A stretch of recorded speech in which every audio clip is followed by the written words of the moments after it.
आज हमने दो टॉपिक्स सीखने हैं। एक हम देखेंगे respiratory membrane layers and second हम देखेंगे exchange of gases. Respiratory membrane layers में जब हम ब्रोंकियल इंटरकॉम पढ़े थे तो उसमें जब मैंने आपको एल्वियुलर सैक ड्रॉ करवाया था तो उसमें बताया था कि एल्वियुलर सैक के ऊपर कंप्लीट ब्लड वेसल्स का एक नेटवर्क होता है। इस तरह से कंप्लीट नेटवर्क होता है किसका? ब्लड वेसल्स का। एल्वियोलाई के ऊपर आपको ये फिगर में नजर भी आ रहा होगा। तो जो भी मौजूद है यहाँ पे फ्रेश ऑक्सीजन वो दे दी जाती है ब्लड को, और ब्लड बिकॉज डीऑक्सीजनेटेड है तो उसकी कार्बन डाइऑक्साइड जो है वो दे दी जाती है किसको? एल्वियुलर सैक को। तो ये दोनों टॉपिक्स आज हमने देखने हैं कि कौन कौन सी मेम्ब्रेन्स मौजूद हैं एल्वियुलर सैक और ब्लड की कैपिलरीज के दरमियान, एंड किस तरह से ये एक्सचेंज होता है ऑक्सीजन का और कार्बन डाइऑक्साइड का। मेम्ब्रेन्स की लेयर्स को एक्सप्लेन करने के लिए मैं ब्लड वेसल्स को एंड एल्वियोलाई की ल्यूमन को हाईलाइट करूंगी, और ये रेड कलर में मैं हाईलाइट कर रही हूँ ब्लड वेसल। एंड ये आपको बहुत अच्छे से क्लियर है कि ब्लड वेसल की वो टाइप जो एक्सचेंज करवाती है उसे हम क्या कहते हैं? कैपिलरी। और जब हमने कार्डियोवैस्कुलर सिस्टम के अंदर कैपिलरीज का स्ट्रक्चर देखा था तो उसमें हमने देखा था कि कैपिलरीज में ओनली एक बेसमेंट मेम्ब्रेन होती है जिसके ऊपर सिंपल स्क्वैमस टिश्यूज क्या किए गए होते हैं? अरेंज किए गए होते हैं। तो ये बेसमेंट मेम्ब्रेन आपको रेड कलर में नजर आ रही है। ये इसके ऊपर मैं क्या ड्रॉ कर रही हूँ?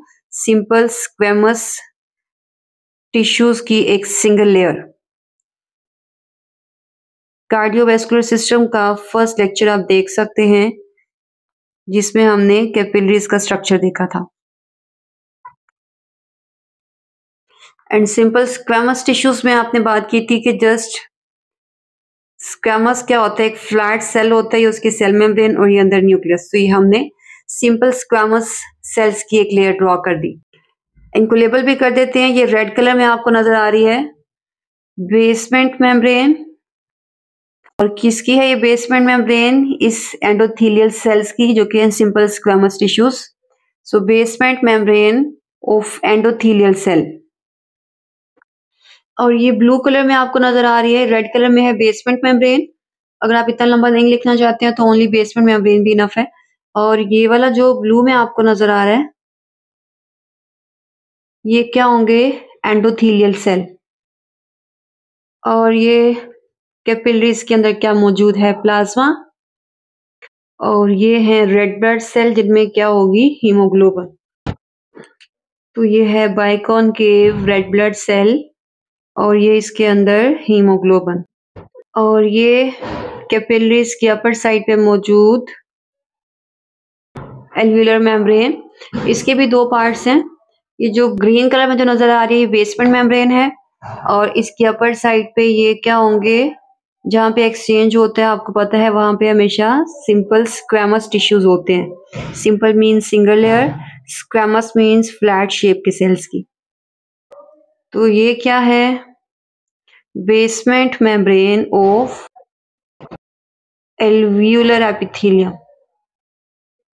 और ये रेड कलर में किसकी बेसमेंट मेम्ब्रेन थी? कैपिलरीज के एंडोथेलियल सेल्स की। तो ये हम रेड कलर में हाईलाइट किया कैपिलरीज, यहाँ पे हम हाईलाइट कर रहे हैं एल्वियोलाई को। और ये ब्लू कलर में बेसमेंट मेम्ब्रेन के ऊपर आपको नजर आ रहे हैं एल्वियोलाई के एंडोथेलियल सेल, इसको कहते हैं एल्वियुलर एपिथेलियल सेल्स। तो ये क्या मौजूद है एपिथेलियल सेल्स की अपर साइड पे? सरफेक्टेंट। और ये वाला क्या पार्ट था? एल्वियोलाई की ल्यूमन, अंदर जो खाली जगह होती है उसकी बात हो रही है। फिर ये आपका था एल्वियुलर डक्ट, यहाँ पे था ये एल्वियुलर सैक, तो ये है अंदर ल्यूमन। और इस वॉल की अगर बात की जाए तो उसमें हमने ये तीन लेयर्स ड्रॉ की हैं, surfactant, epithelial cells and basement membrane. तो ये पार्ट हमने हाईलाइट किया एल्वियोलाई का, और ये किसका पार्ट है? कैपिलरीज का। एल्वियोलाई और कैपिलरीज के दरमियान ये क्या मौजूद है? Interstitial fluid. इंटर का मीनिंग क्या होता है? बिटवीन। स्टिशियल मीन सेल और फ्लूइड आपको पता है लिक्विड को हम कहते हैं। तो अगर हमारे जितने भी सेल्स मौजूद हैं उनके दरमियान में, जब हम लिम्फेटिक सिस्टम पढ़ रहे थे तब मैंने आपको बताया था कि इस तरह से एक लिक्विड मौजूद है जो बॉडी की फॉर्म एंड शेप को मेंटेन रखता है, और जो एक्स्ट्रा लिक्विड होता है उसे आपको पता है आप लिम्फेटिक सिस्टम के अंदर डाल देते हैं, जो कि दोबारा से आपके ब्लड के अंदर डाल दिया जाता है। सो इंटरस्टिशियल फ्लूइड मौजूद है एल्वियोलाई और कैपिलरीज की बेसमेंट मेम्ब्रेन्स के दरमियान। और ये टॉपिक आपको लॉन्ग क्वेश्चन में आ जाता है, तब आपने क्या करना होगा, इन फिगर्स को ड्रॉ करना होगा एंड इनकी सब लेयर्स को हाईलाइट करना होगा, और इसी चीज को आपने एक पैराग्राफ की फॉर्म में अपनी वर्डिंग में लिख देना है। इससे ज्यादा बताने की जरूरत नहीं है। रेस्पिरेटरी मेम्ब्रेन लेयर्स के अंदर बस आपने इतना ही बताना है। टोटल ये लेयर्स बनती कितनी है उसको भी काउंट कर लेते हैं। तो एल्वियोलर और कैपिलरी इंटरफेस में जहाँ पे दोनों मिल रहे हैं, ये टोटल कितनी लेयर्स हैं जहां से गैसेस को क्रॉस करना है। यहाँ पे मौजूद है, आपको पता है, फ्रेश एयर है एल्वियोलाई की ल्यूमन के अंदर, वहां पे ऑक्सीजन ज्यादा है। तो इन सारी लेयर से क्रॉस करके हमने कहाँ तक पहुंचानी है, रेड ब्लड सेल तक ऑक्सीजन पहुंचानी है। एंड इनके पास जो कार्बन डाइऑक्साइड है इन सब लेयर्स के थ्रू क्रॉस करती हुई जाएगी एल्वियोलर ल्यूमन के अंदर। तो टोटल है कितनी, 6 लेयर्स।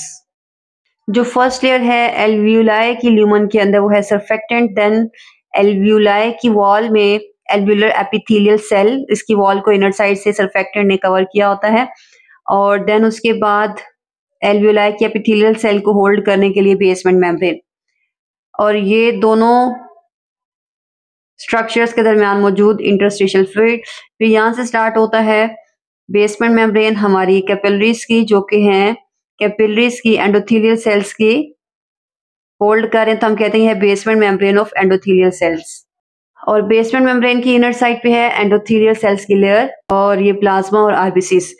तो ये टोटल आपकी बनती है, ये फर्स्ट लेयर, ये है second layer, third interstitial fluid की fourth layer, basement membrane fifth, and endothelial cells की लेयर 6 आपकी लेयर बनती है। तो अगर रेस्पिरेटरी मेम्ब्रेन लेयर्स आपको लॉन्ग क्वेश्चन आए तो आपने ये स्ट्रक्चर ड्रॉ करके इन सब के सीक्वेंस को आपने 1-2 पैराग्राफ के अंदर बता देना है। इससे ज्यादा आपकी कोई डिटेल इसके अंदर नहीं बनती है। अब हम बात करते हैं कि किस तरह से गैसेस जो हैं एक्सचेंज की जाती हैं एल्वियोलाई से ब्लड के दरमियान, और फिर ब्लड से बॉडी के सिस्टम या बॉडी के टिश्यूज के दरमियान। बट ट्रांसपोर्ट ऑफ गैसेस देखने से पहले आपका ये जो क्वेश्चन है ये 2 तरह से आ सकता है। अगर आपको एल्वियोलाई और कैपिलरीज के इंटरफेस के लेयर्स पूछा गया तो आपने 6 लिखनी है। अगर आपसे ये पूछा जाए कि एल्वियोलाई से रेड ब्लड सेल की हीमोग्लोबिन तक कितनी लेयर्स बनती हैं, तो तब आपने बताना है 10 लेयर्स हैं। ये मैं बता रही हूँ किसका, from alveolar lumen into red blood cells की हीमोग्लोबिन। तो यहाँ पे कितनी लेयर्स बनेगी, 10 लेयर्स। तो क्वेश्चंस पहले देख लीजिएगा कि आपको कैपिलरी और एल्वियोलर की इंटरफेस पूछा गया है या फिर एल्वियोलर और आरबीसीज की हीमोग्लोबिन का पूछा गया है। तो इसमें है 10 लेयर्स, और कैपिलरीज के साथ है कितनी लेयर्स, 6 लेयर्स। ये 10 लेयर्स कैसे बनती हैं इसको काउंट करते हैं। तो जो भी ऑक्सीजन है पहले तो इन 6 लेयर से गुजरेगी, फिर वो यहाँ पे आएगी प्लाज्मा के अंदर। तो प्लाज्मा आपका हो जाएगा 7th लेयर, मैं यहाँ पे लिख देती हूँ। फिर प्लाज्मा से रेड ब्लड सेल की मेम्ब्रेन को वो क्रॉस करेगी ऑक्सीजन, और आरबीसी की जो मेम्ब्रेन होगी वो कौन सी लेयर हो जाएगी, 8th। और आरबीसी की मेम्ब्रेन के अंदर यहाँ पे रेड ब्लड सेल के साइटोप्लाज्म के अंदर भी एक लिक्विड मौजूद होगा जिसे हम कहते हैं इंट्रा एरिथ्रोसाइट फ्लूइड। कौन सी लेयर बनेगी, 9th। जब वो हीमोग्लोबिन के पास पहुंचेगा तो वो कौन सी हो जाएगी, 10th लेयर। तो ये मेरा बेटा याद रखिएगा कि अगर ये वाला केस है तो आपने 6 लेयर्स लिखनी है एल्वियोलाई और कैपिलरीज के दरमियान। और अगर ये केस पूछा गया है एल्वियोलर ल्यूमन और आरबीसीज के हीमोग्लोबिन, तो फिर आपने 10 लेयर्स लिखनी है। मैं 10 लेयर्स आपको अगेन काउंट करवा देती हूँ। ये है एल्वियोलाई की वॉल के अंदर मौजूद सरफेक्टेंट, एल्वियोलाई की वॉल की मिडल में एल्वियोलर एपिथेलियल सेल सेकंड, और थर्ड है आपकी बेसमेंट मेम्ब्रेन एल्वियोलाई की, जहां पे सारा स्ट्रक्चर प्लेस किया गया है। फिर एल्वियोलाई और कैपिलरीज के दरमियान मौजूद 4th लेयर है इंटरस्टिशियल फ्लूइड की, 5th लेयर है बेसमेंट मेम्ब्रेन कैपिलरीज की, 6th लेयर है एपिथेलियल सेल्स या आप कह सकते हो एंडोथेलियल सेल्स कैपिलरीज के, या आपकी 6 लेयर्स जो आपने पहले भी काउंट की थी इस केस में। यहाँ पे हीमोग्लोबिन के केस में आपकी 7th लेयर बनती है, यहाँ से ऑक्सीजन क्रॉस करती हुई आएगी प्लाज्मा में जो कि है 7th लेयर, वहां से जाएगी वो रेड ब्लड सेल के मेम्ब्रेन में जो कि है 8th लेयर। देन हमने बोला कि रेड ब्लड सेल के साइटोप्लाज्म के अंदर भी एक लिक्विड होगा, लिक्विड का नेम क्या होगा, इंट्रा एरिथ्रोसाइट फ्लूइड, वो कौन सी लेयर हो जाएगी, 9th। वहां से जो ऑक्सीजन है वो चली जाती है हीमोग्लोबिन के पास, और ये लास्ट हमारी लेयर होती है जो कि बनेगी कौन से वाली, 10th लेयर। तो अगर ये क्वेश्चन आ जाए, चाहे ये वाला केस आए या ये वाला केस आए, आपने ओनली क्या करना है, फिगर ड्रॉ करनी है, एंड फिगर ड्रॉ करके आपने 2 से 3 पैराग्राफ में इन सब को अपनी वर्डिंग में लिख देना है। इससे ज्यादा कोई चीज इसमें ऐड करने की जरूरत नहीं है और ना ही रिक्वायर्ड है। अब हम डिस्कस करते हैं कि गैसेस का जो एक्सचेंज होता है लंग्स के अंदर और बॉडी के सिस्टम्स के पास जाके वो कैसे होते हैं। तो 2 तरह के एक्सचेंज हमने देखने हैं। एक हम देखेंगे पल्मोनरी एक्सचेंज जो कि होगा लंग्स में, और सेकंड हम देखेंगे बॉडी के सिस्टम में जाके जो होगा उसे हम बोलेंगे टिश्यू लेवल एक्सचेंज। और यहाँ पे क्वेश्चन जो है अगर आपको पेपर में आए तो एक्सचेंज ऑफ गैसेस हो सकता है या फिर डिफ्यूजन ऑफ गैसेस हो सकता है, तो दोनों तरह से याद रखिएगा।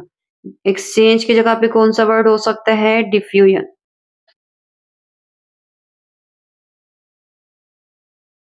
और एक्सचेंज ऑफ गैसेस को एक्सप्लेन करने के लिए पल्मोनरी लेवल पे और आपके बॉडी के टिश्यूज पे, ये मैंने आपकी ब्लड वेसल्स हाईलाइट कर दी हैं पूरी बॉडी में जो कि एक नेटवर्क की फॉर्म में मौजूद होंगी। एंड सपोज करें ये वाला जो ब्लड वेसल्स का एरिया है ये कहाँ से गुजर रहा है, आपके लंग्स के एल्वेलाई के पास से, और ये वाला कहाँ से गुजर रहा है, आपके बॉडी के टिश्यूज के पास से, जहाँ पे गैसेस क्या होनी है एक्सचेंज। ये बॉडी का कोई भी पार्ट हो सकता है जहाँ पे ऑक्सीजन चाहिए है और कार्बन डाइऑक्साइड क्या करनी है, रिमूव करनी है। तो ये वाला कौन सा रीजन है, एल्वेलाई का, और ये है बॉडी टिश्यूज का। और एक्सचेंज को देखने से पहले एक टर्म मैं आपको एक्सप्लेन करना चाह रही हूँ, वो है पार्शियल प्रेशर, और जिसको हम पीपी से शो करेंगे। सो पार्शियल प्रेशर क्या होता है, ये है pressure exerted by a single gas in a mixture of gases. तो अगर बहुत ज्यादा गैसेस मौजूद हैं, उनमें से नाइट्रोजन, कार्बन डाइऑक्साइड, ऑक्सीजन, उनमें से एक गैस जो प्रेशर एक्सर्ट कर रही है वॉल्स के ऊपर, उसे मुहैया करना इज कॉल्ड पार्शियल प्रेशर। तो हम 2 ही गैसेस यूज करेंगे, एक हम यूज करेंगे पार्शियल प्रेशर ऑफ ऑक्सीजन और दूसरा हम यूज करेंगे partial pressure of carbon dioxide. जहां पे ऑक्सीजन का नंबर ज्यादा होगा वहां पे ऑक्सीजन का पार्शियल प्रेशर क्या होगा, ज्यादा, और जहां पे कार्बन डाइऑक्साइड का नंबर ज्यादा होगा वहां पे पार्शियल प्रेशर किसका ज्यादा होगा, कार्बन डाइऑक्साइड का। आपको पता है कि आपने 2 तरह के ब्लड्स पढ़े हुए हैं, एक है ऑक्सीजनेटेड, एक है डीऑक्सीजनेटेड। ऑक्सीजन जो है वो ऑक्सीजनेटेड में ज्यादा है तो वहां पे उसका पार्शियल प्रेशर क्या होगा, ज्यादा। जो डीऑक्सीजनेटेड होगा उसमें ऑक्सीजन कम होती है तो वहां पे ऑक्सीजन का पार्शियल प्रेशर क्या होगा, कम। वहां पे कार्बन डाइऑक्साइड ज्यादा होती है तो कार्बन डाइऑक्साइड का पार्शियल प्रेशर क्या होगा, ज्यादा। तो 2 तरह के ब्लड्स आपने पढ़े हुए हैं कार्डियोवैस्कुलर सिस्टम के अंदर। सो डीऑक्सीजनेटेड में partial pressure of oxygen is low and partial pressure of carbon dioxide is more. इसी तरह से ऑक्सीजनेटेड में partial pressure of oxygen is high and partial pressure of carbon dioxide is low.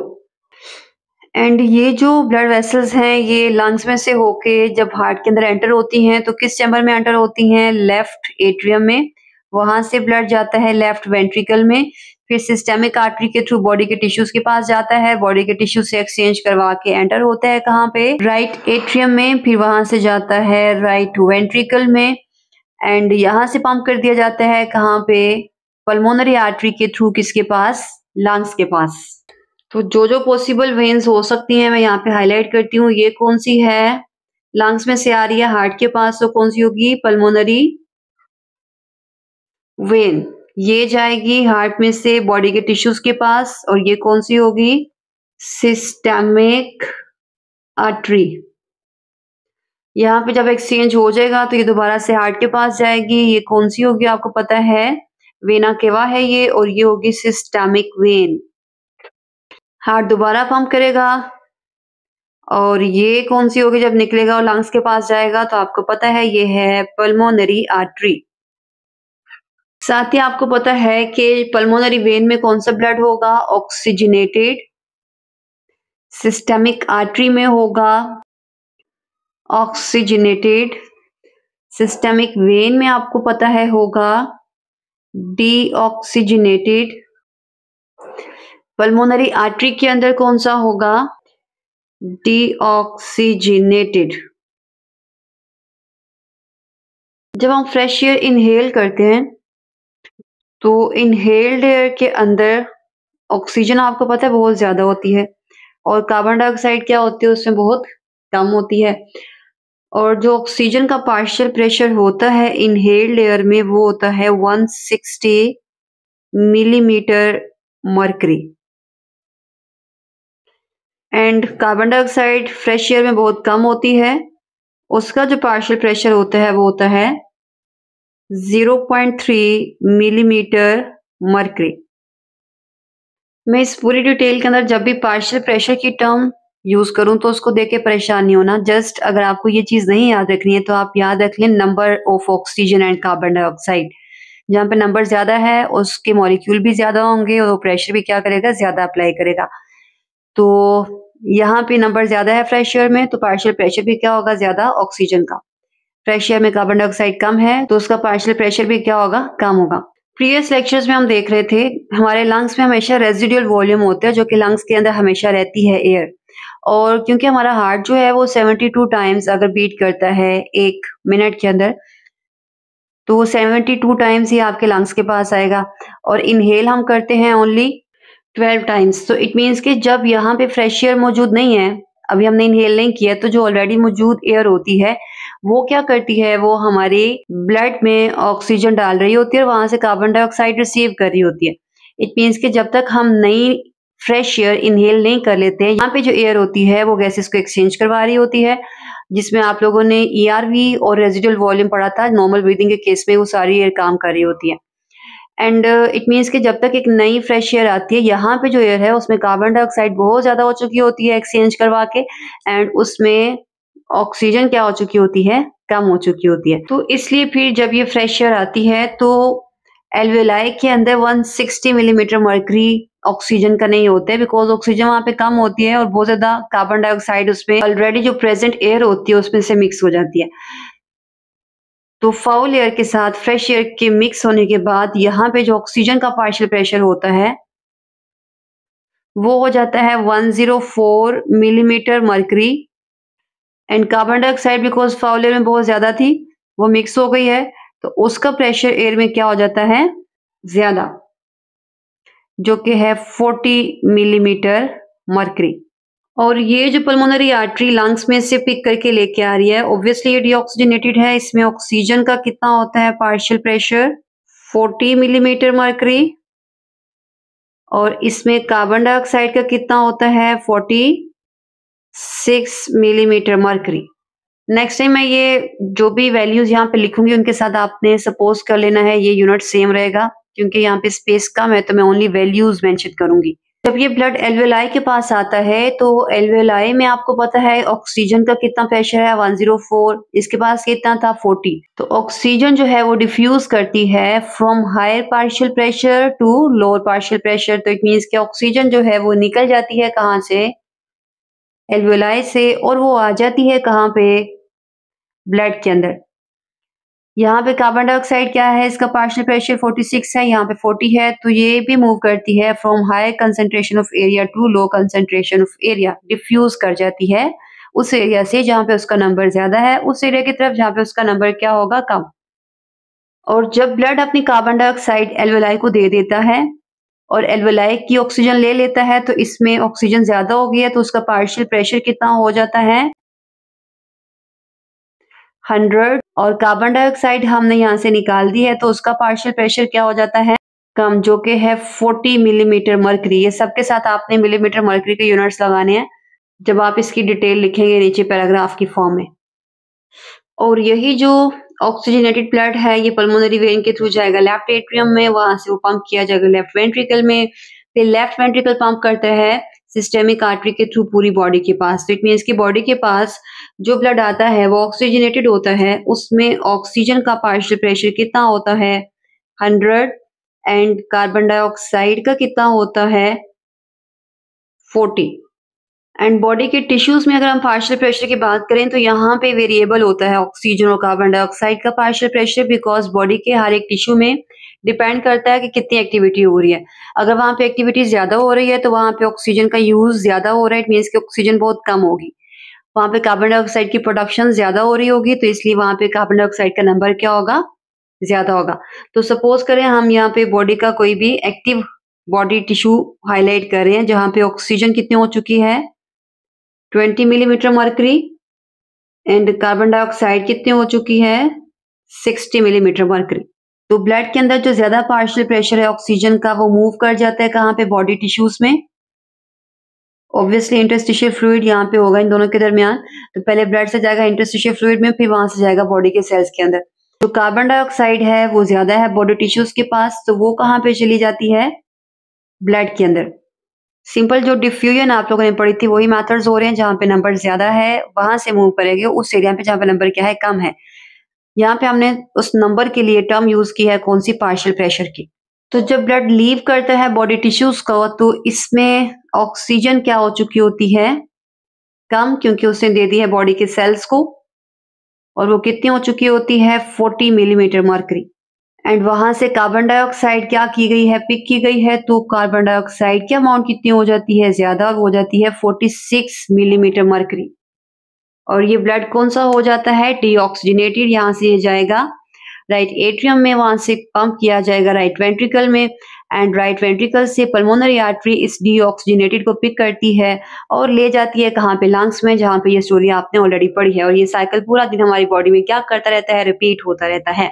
अगर आपको exam में diffusion of gases या exchange of gases आ जाए तो आपने दो लेवल्स पे बताना है। ये वाला है आपका पल्मोनरी एक्सचेंज है, पल्मोनरी लेवल, और ये था आपका कौन से वाला, टिश्यू लेवल या फिर बॉडी सिस्टम्स का एक्सचेंज कह सकते हो आप इसको।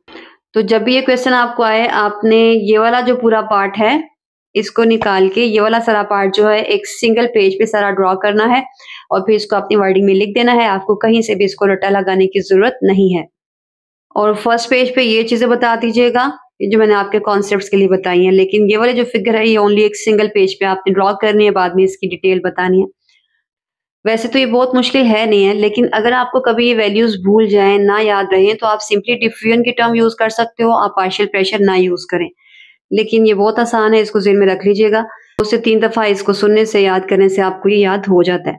अब हमारा रेस्पिरेटरी सिस्टम में रह गया है ओनली ट्रांसपोर्ट ऑफ गैसेस। हमने डिफ्यूजन भी देख ली है, हमने मेम्ब्रेन की लेयर्स भी देख ली हैं। ट्रांसपोर्ट बहुत छोटा सा एक टॉपिक है, वो इंशाल्लाह हम देख लेंगे नेक्स्ट सेक्शन में। आज के ये दोनों टॉपिक्स मेरा बेटा बहुत आसान थे। अगर फिर भी आपको कोई चीज क्लियर ना हुई हो तो मेरे से पूछ लीजिएगा। सर्फेक्टेंट में अगर आप लिखना चाहें तो लिख लें। इसमें 90% क्या होते हैं लिपिड्स और 10% क्या होती हैं प्रोटीन्स। और ये जहां जहां पे एल्वेलाई होते हैं उसकी इनर सरफेस पे ये लिपिड्स और प्रोटीन्स का बना मिक्सचर इस तरह से कवर कर रहा होता है इसको। और अगर ये सर्फेक्टेंट ना हो तो इसकी दोनों जो शीट्स होती हैं एल्वेलाई की आपस में चिपक जाएंगी और उसमें जो ओपन स्पेस है वो आपको नहीं मिलेगी। तो दोनों को आपस में जुड़ने से, स्टिक होने से, एडहेयर होने से रोकता है ये सर्फेक्टेंट, और पूरा जो बैग है उसको ओपन रखता है। नेक्स्ट इंशाल्लाह हम देखेंगे ट्रांसपोर्ट ऑफ गैसेस।